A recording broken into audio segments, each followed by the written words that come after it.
আসসালামু আলাইকুম সম্মানিত দর্শক।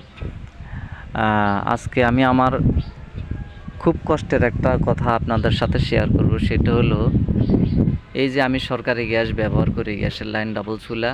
আমি মাসে 1080 টাকা দিই, বিল দিই সরকারে। আমি 1080 টাকা বিল দিই, কিন্তু আমি মাসে 10 দিনও এই গ্যাসের চুলা জ্বালাতে পারি না। এই 10 দিনও আমি জ্বালাতে পারি না, গ্যাস থাকে না। আজ 15 দিন যাবৎ আমার এই চুলার মধ্যে আমি এক কাপ চা জাল দিয়ে খাইতে পারি না, গ্যাস থাকে না, গ্যাস নাই। রাতে 2টা বাজে উঠিও চাই, সকালে ফজর নামাজের সময় চাই, দুপুরে চাই, কোনো সময় আমি গ্যাস আই না। আজকে আমি বাড়ির যাবো, অফিস বন্ধই দিছে।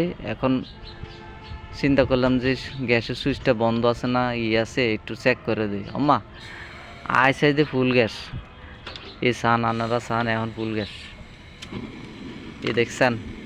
আচ্ছা কোন তো, এই যে আমি এখন বাড়ি যাবো, ফুল গ্যাস দিছে, এই গ্যাস দিয়ে আমি কি করবো?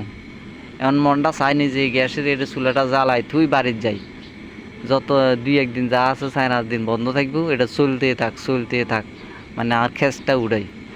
আপনারা কি করেন, কি করলে ভালো হয়? আপনারা আর একটা বুদ্ধি দেন।